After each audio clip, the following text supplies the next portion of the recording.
Good morning, I'm Clover, and this is Genuinely Approachable Sudoku, and today we are solving Disparity Sudoku by Philip Newman. This is the fifth day of our August 2025 guessing game series, so if you correctly guessed today's variant, give yourself a pat on the back and a bonus hat. And if you did not, keep looking very hard at all of the information that you've been given everywhere in GAS over the course of the month so far. There are enough clues that you can get yourself a pretty good chance of guessing tomorrow's variant. I don't think typically it'll be guaranteed this month. I think there may still be some ambiguity even if you've 100% figured it out, but you definitely can glean enough info from what you've been told so far to make some pretty good progress towards figuring out the next variant. So go ahead and put your guesses in the comments if you're interested. And if you got it right, award yourself a hat. And right now, let's solve this disparity Sudoku. So this is an irregular Sudoku. So we're placing the digits 1 through 9 once each in each row, each column, and each outlined not 3 by 3, each outlined irregular region. And on top of that, we have a disparity rule, and that means that digits that are separated by a region border, such as these two digits, or these two digits, or these two digits, have to have opposite parity. In other words, one of them is odd and the other one is even. So we're going to start by coloring. I'm going to highlight all of my odd digits that are already given. And I'm going to make odd digits orange. And I am going to make even digits blue. And now I'm going to try to identify cells that are across a region border from an odd digit, because all of those are going to be even as well.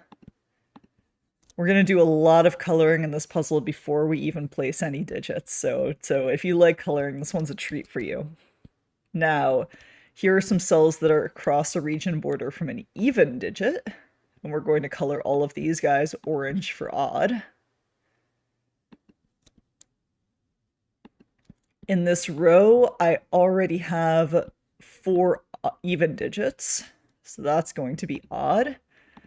That's going to be even, and that's going to be even. So in rows 2 and 8, I have 4 even digits already, so all the rest of the digits in those 2 rows will be odd. So these guys are odd. These are across from an even digit. Or sorry, they're across from an odd digit, so they will be even. Now I have 4 even digits in this column, which makes that digit odd. That's going to be odd because it's across from an even. That's going to be odd because that is across from an even. These are going to be even because they're across from the 3, which is odd, and that gives me all of my evens in this region, so the last cell is odd. This guy's across from an even, so this is my last cell in the region, so that guy is going to be odd. In this row, I have all of my evens, so that will be odd, making this even and making this odd. These are across from an odd, so they're going to be even. Now I have all of my evens in this row, so this guy's going to be odd. That's now even. That's odd. That's odd. And in this column, I only need an even still, so we're going to color that. And the one next to it will be odd. And then in this region, I still need an odd. And in this column, I still need an odd. And that's what we're going to do as far as coloring for now. We have almost complete odd-even coloring. Now, check out this strange, irregularly, non-symmetrically positioned 6 down here. That tells us the only position for 6 in this region is in this cell, because it can't be in an orange odd cell, and it can't be anywhere that is seen by that 6. That means that these are from 2 or 4.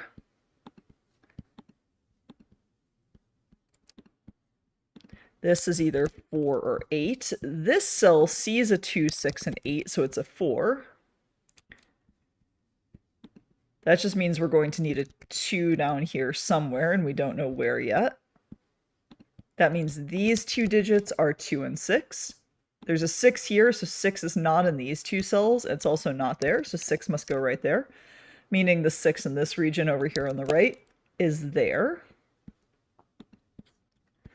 That tells us that the 6 in this region on the top right has to be in one of those two cells, so these cells can't be 6s in the top left.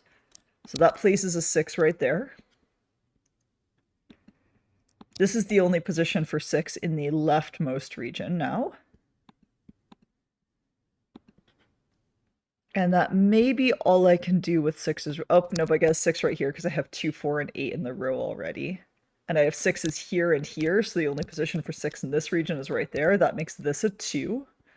And now I still need to place a 6 in the top right region. It can't be in any of these cells. It can't be in an odd cell. It can't coincide with a 2, so it must be right there. So we're going to tell that that is even, and the digit next to it's odd. That means our last even digit in the region is a 4. That's now an 8. That's either a 2 or a 4. That's either a 2 or 4. That's either a 2 or 4. Now, because we have a 2-4 pair in row 5, that's going to be an 8, making this a 4.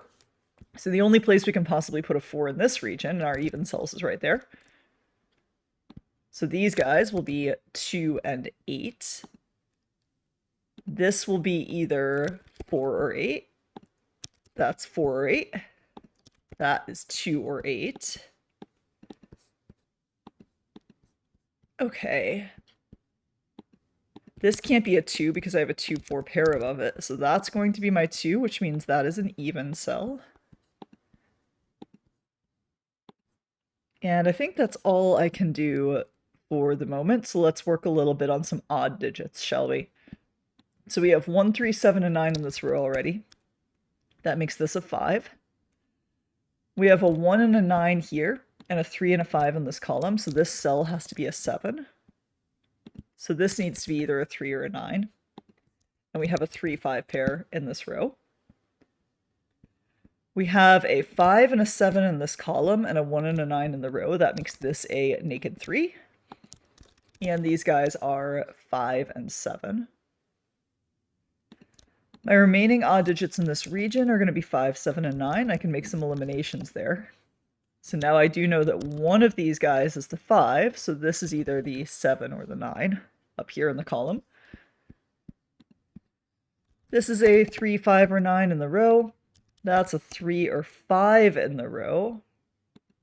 And in fact, we need 1, 3, and 5 there. My last odd digit here is a 1, so that's not a 1. That makes this a 1. And now this sees a 1, 7, and 9 in its region and a 5 in its row, so that's a 3. And that takes care of these cells. This is the only position for 5 in the region now. These guys have to be a 1, 7 pair. These have to be a 1, 7 pair. These are going to be from 1, 7, 9, and that can't be a 9. These are going to be from 3, 7, 9. Those can't be 3s, though, because there's a 3 right there. So one of these has to be a 3. We can eliminate 3 from that cell, placing a 3 right here. That means the only place for 3 in this region is in this cell.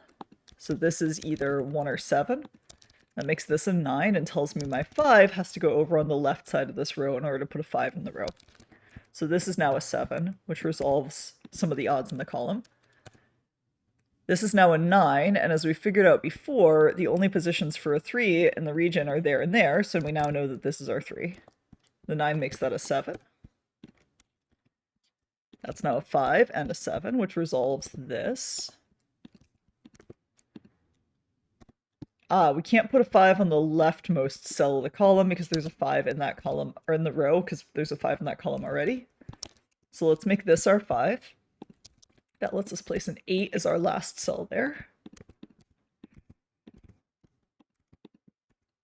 It's now an 8 and a 2. That's now an 8. That's going to be a 4 and a 2. Whoop. That's not a 4 and a 2. Where have I made a mistake? I need a 4 in this region, and I need a 9 down here. Just forgot about the existence of the digit 9 there. You can see my unimpressive testing time there. Kind of struggled with this one at first, not gonna lie, but once I got some tips from Philip on how it was meant to solve, I found it very smooth, and I hope you guys found an interesting path through it, or maybe even found the same path that I just showed you here that Philip showed me. Hope you enjoyed that one. The link to solve it yourself is in the description of this video, and I will see you again in a few days.